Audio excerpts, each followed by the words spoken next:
வணக்கம். மகர ராசினியர்களுக்கு நிகழ இருக்கும் சனி பயிற்சி என்ன மாதிரியான நன்மைகள் எல்லாம் ஏற்படுத்தி கொடுக்க இருக்கு, கிரக நிலைகளின் ரீதியாக அமையிருக்கும் சாதகங்கள் என்ன இந்த சனி பயிற்சியை பொறுத்த வரைக்கும் சனி எழுதிய தலைவிதி மகர ராசிக்கு 20/12/2023 முதல் மழையில் நனையும் யோகம் ஏற்பட இருக்குதுங்க. அந்த வகையில மேலும் என்ன மாதிரியான முன்னேற்றங்கள் எல்லாம் ஏற்பட இருக்கு என்பது குறித்தான உண்மையான பதிவு தான் இந்த வீடியோல நம்ம விரிவா பார்க்க போகிறோம். அதற்கு முன்னாடி சனி பகவானை பற்றி சற்று விரிவாக தெரிந்து கொள்வோம். மந்தன் செய்வதை போல மகேஸ்வரன் கூட செய்ய மாட்டான் என்பது பழமொழி. அப்படிப்பட்ட சனி பகவான் இப்பொழுது பயிற்சியாகி கும்பராசிக்கு செல்கிறாரு. சனி பகவான் சுபஸ்ரீ சோபகிருது வருடம் மார்கழி மாதம் 4ஆம் தேதி 20/12/2023 தினமான இன்று புதன்கிழமை அன்று மாலை 5:23 மணி அளவில் அவிட்டம் நட்சத்திரம் 3ஆம் பாதத்தில் தன் சொந்த வீடான கும்பராசிக்கு பயிற்சியாகிறாரு. அங்கு 6/3/2026 தேதி வரை வீற்றிருந்து பலன்களை வழங்குகிறாரு. அவரது அருட்பார்வை மேசம், சிம்மம், விருச்சகம் ஆகிய ராசிகளில் பதிகிறது. இது வாக்கிய கணித ரீதியாக சனி பயிற்சியாகும். இந்த சனி பயிற்சி கடகராசிக்கு அஷ்டமத்து சனியாக வருகிறது. சிம்ம ராசிக்கு கண்டக சனியாக வருகிறது. விருச்சிக ராசிக்கு அர்த்தாஷ்டம சனியாக வருகிறது. மகர ராசிக்கு குடும்ப சனியாகவும் கும்ப ராசிக்கு ஜென்ம சனியாகவும் வருகிறது. மீன ராசிக்கு 7.5 சனியாக இந்த பயிற்சி அமைகுதுங்க. இதுவரை அஷ்டமத்து சனியின் ஆதிக்கத்தில் இருந்த மிதுன ராசிக்கு அது விலகுகின்றது. கடக ராசிக்கு கண்டக சனி, துலாம் ராசிக்கு அர்த்தாஷ்டம சனியும் தனுசு ராசிக்கு 7.5 சனியும் விலகி நல்ல பலன்களை உங்களுக்கு வாரி வழங்க இருக்கிறாரு. சனி விலகும் ராசிக்காரர்கள் நல சக்கரவர்த்திக்கு சனி விலகி அருள் கொடுத்த தலமான திருநள்ளாறு சென்று வழிபட்டு வருவது எண்ணற்ற நன்மைகளை உங்களுடைய வாழ்வில் ஏற்படுத்தி கொடுக்கும். சனி பயிற்சி காலத்தில் என்னென்னதான் நடக்கும் என்று பார்க்கும்போது கும்பச்சனி குடமாய் கொடுக்கும் என்பது பழமொழி. நீதிமான் என்றும் நியாயமானவன் என்றும் போற்றப்படும் சனி தனது ஆட்சி வீடான கும்பராசியில் சஞ்சரிக்கும் பொழுது நீதி நியாயம் கிடைக்க போராட்டங்கள் அதிகரிக்கும். நீதிமன்றத்தின் அதிரடி திருப்பங்கள் ஆச்சரியத்தையும் அதிர்ச்சியையும் கொடுக்கும். அரசியல் சதுரங்கத்தில் கட்சி தாவல்கள் அதிரடியாய் அமையும். அனைத்து கட்சிகளுக்கும் தேர்தல் களம் சவாலான போட்டியாக அமையும். ஆயினும் முடிவில் மக்கள் விருப்பப்படியே நல்லாட்சி அமையும். முற்காலத்தில் குடங்களை சுமந்த பெண்கள் இக்காலத்தில் மகுடங்களை சுமக்க கும்பத்தில் சஞ்சரிக்கும் சனியினுடைய பலத்தால் பிறக்கும். அரசியல் களத்தில் பெண்கள் வெற்றி கனியை பறிக்கும் முயற்சியில் ஆர்வம் காட்டுவார்கள். தங்கம், வெள்ளி போன்றவற்றின் விலை நினைக்க இயலாத அளவிற்கு உயரும். திடீரென விலை குறைவது போல் தோன்றி மக்களுக்கு அவநம்பிக்கையை ஏற்படுத்தும். பெட்ரோல், டீசல், எரிவாயு போன்றவற்றின் விலை பயிற்சி காலத்திலிருந்து இறங்கு முகமாக இருக்கும். நவகிரகங்கள்ல ராகு, கேது ஆகிய 2 சாயா நிழல் கிரகங்களை தவிர மற்ற கிரகங்கள் அனைத்தும் சதா சூரியனை வலம் வந்து சுற்றி கொண்டிருக்கும். இவற்றிலும் சந்திரன் மட்டும் பூமியை வலம் வந்து கொண்டு பூமியுடன் சூரியனையும் சுற்றி கொண்டிருக்கிறது. பூமி தன்னை தானே சுற்றி கொள்வதால் தான் இரவும் பகலும் நிகழ்கின்றது. பருவங்களும் மாறிக்கொண்டே இருக்கிறது. சூரியனை சுற்றி நீள்வட்ட பாதையில் வலம் வரும் கிரகங்களில் சந்திரனே அதிக வேகம் உடையவர். குறைந்த வேகத்தில் சுற்றுபவர் சனி பகவான். அதனால்தான் சனிக்கு நந்தன் என்ற பெயரும் உண்டு. காசி திருத்தலத்தில் பரம பவித்திரமான கங்கா நதியின் கோதார்காட் எனும் ஸ்தான கட்டத்தில் சிவபெருமானை மனதில் நிறுத்தி தவம் செய்து அதன் பயனாக நவகிரகங்கள்ல ஒருவராகி ஈஸ்வர பட்டமும் பெற்று திகழ்பவர் சனீஸ்வரர். ஒருவருடைய ஜனனகால ஜாதகத்திலும் மனித பிறவியின் மிக முக்கிய அம்சங்களான ஆயுள், ஆரோக்கியம், ஜீவனம், மரணம் ஆகிய 4ற்கும் காரகத்துவம் வாய்த்தவர் சனி.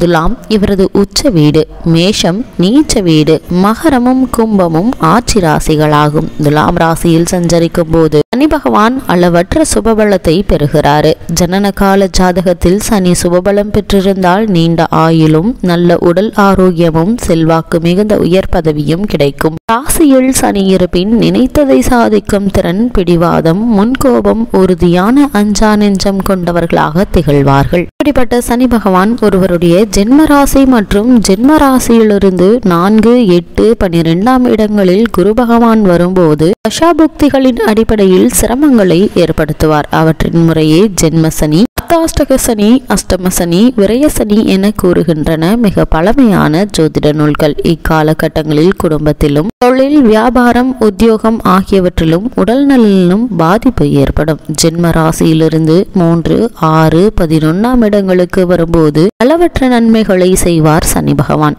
குரு பகவானுடன் சேர்ந்திருந்தாலும் அவரால் பார்க்கப்பட்டாலும் சனி தோஷம் குறையும்.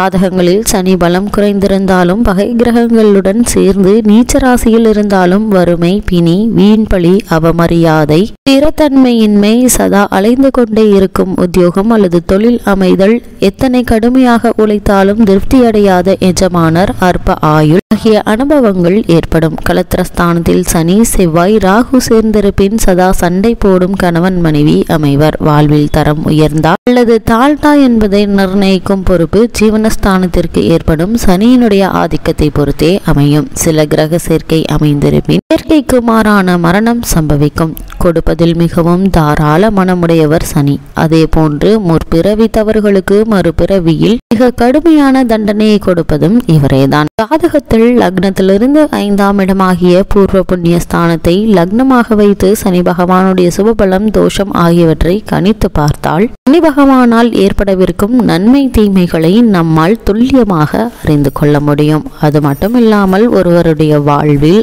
ஆயுள் 80 வயது முதல் 90 வயது வரை. அது மட்டுமில்லாமல் சனி பகவான் அவர்களுடைய வாழ்வில் 3 முறை அவர் ராசியில் வந்து தங்கிவிட்டு போவார். முதல் சுற்று மங்கு சனி காலம். மங்கு என்பதற்கு மங்கி போகுதல் என்று பொருள். 2ஆம் சுற்று பொங்கும் சனி காலம். 3ஆம் சுற்று அதிம கால சனி. இவற்றில் முதல் சுற்றுதான் மோசமாக அமையும். 2ஆம் சுற்றாக அமையும் பட்சத்தில் உங்களுக்கு கிடைக்காத பல முன்னேற்றங்கள் உங்களுடைய வாழ்வில் ஏற்படும். இவ்வளவு மேன்மைகளை கொண்ட சனி பகவான் கும்பராசியில் சஞ்சரிக்கக்கூடிய இத்தருணத்துல மேலும் என்ன மாதிரியான முன்னேற்றங்கள் எல்லாம் உங்களுடைய வாழ்வில் ஏற்பட இருக்கு என்று பார்க்கும்போது, மகர ராசி நேயர்களுக்கு நீங்கள் இப்போது அனுபவித்து வருகின்ற பெரும்பான்மையான சங்கடங்கள் அனைத்திற்கும் ஓரளவு விடிவு காலம் வருகின்ற பெயர்ச்சியாதான் இந்த சனி பெயர்ச்சி அமைஞ்சிருக்குதுங்க. சந்தேகம் இல்லைங்க. காரணம், 7.5 சனியின் ஜென்ம சனி காலம் முடிந்து தன சனி காலம் ஆரம்பமாகிறது. வாழ்நாள் முழுவதும் எந்த விஷயத்தை தொட்டாலும் அதில் பாதக சாதகம் கலந்தே நன்மைகளை அனுபவித்து வருகின்ற உங்களுக்கு சனி பகவான் கடந்த 5 வருடங்களாக நேரடியாகவும் மறைமுகமாகவும் சொல்லும்படியாகவும் எதையும் உடனடியாக வெளிப்படுத்த முடியாமலும் நன்மைகளை, சில நேரம் இடையூறுகளை, பல நேரங்களில் மனசங்கடங்களை ஏற்படுத்தி கொண்டிருக்கிறாருங்க. ராசிநாதன் என்ற முறையில் சில நன்மைகளை ஏற்படுத்துகிறாரே தவிர முழுமையான அனுகூலத்தை உண்டாக்காமல் உங்களை பதம் பார்த்து வருகிறாரு, வதம் செய்து கொண்டிருக்கிறாரு என்று சொல்ல வேண்டுங்க. அது மட்டும் இல்லாமல் கடந்த 2023 முதல் அக்டோபர் மாதம் 8ஆம் தேதிக்கு முன்பாக ராகு கேது கிரகங்கள் சுகஸ்தானத்திலும் 10ஆம் இடத்திலும் அமர்ந்து அவர்கள் பங்குக்கு வாட்டி வதைத்தார்கள். இப்போது வெற்றி ஸ்தானத்தில் ராகுவும் பாக்கியஸ்தானத்தில் கேதுவும் அமர்ந்து சின்ன சின்ன வெற்றியை, காரிய அனுகூலத்தை, பண லாப வரவுகளை உண்டாக்கி திருப்தியை செய்து கொண்டிருக்கிறார்கள். இந்த சனிப்பெயர்ச்சி நேரத்தில் உங்களுடைய ராசிக்கு குருவும் சூரியன் மற்றும் கோல்சார பலத்தில் சரியாக இல்லைங்க. மற்ற கிரகங்கள் அனைத்தும் சாதகமாக சுழன்று கொண்டிருப்பதால எதை நினைத்தாலும் உடனுக்குடன் பூர்த்தி செய்து கொள்ளும்படி இருக்கீங்க. சனி பகவான் இப்போது சஞ்சரித்து வருகின்ற மகர ராசியை விட்டு தனசனியாக வந்து கும்பராசிக்கு அமர போகிறாரு. இதனால வாட்டி வதைத்து கொண்டிருக்கிற சனி பகவான் ராசியை விட்டு விலகினாலும் போதும் என்ற முடிவுக்கு நீங்கள் எப்போதோ வந்து விட்டீங்க. இருந்தாலும் இந்த ராசிக்காரர்கள் பெரிய தொந்தரவு, அனாவசிய இடைஞ்சல் என்றபடி அடைந்திருந்த வாய்ப்பு இல்லைங்க. காரணம், சனி பகவான் தனது சொந்த வீட்டுக்கு அதிபதி. சில சோதனைகளை வழங்கி இருப்பார் தான், அதே நேரம் நிரந்தர சோதனையே இருக்காது. இதற்கெல்லாம் அபரிமித மாற்றங்களை உண்டாக்கவே இந்த சனிப்பெயர்ச்சியானது ஏற்பட்டிருக்குதுங்க. கவலைகள் எது ரூபமாக இருந்தாலும் நீங்கள் அதனை துடைத்தெறிய தயாராக இருங்க. எண்ணற்ற நன்மைகள் உங்களுடைய வாழ்வில் ஏற்படும். மகர ராசினியர்களுக்கு கிரக நிலைகளின் ரீதியாக கூறப்படும் பரிகாரம் என்ன என்று பார்க்கும்போது, வெள்ளிக்கிழமை ராகு கால வேளையில் ஸ்ரீ பிச்சாண்டனார் வழிபாடு வைத்துக் கொள்ளுங்க. சனிக்கிழமை ராகு கால நேரத்தில் ஸ்ரீ துர்க்கைக்கு அபிஷேக ஆராதனை செய்து வழிபடுங்க. மற்ற நன்மைகள் உங்களுடைய வாழ்வில் ஏற்படும்.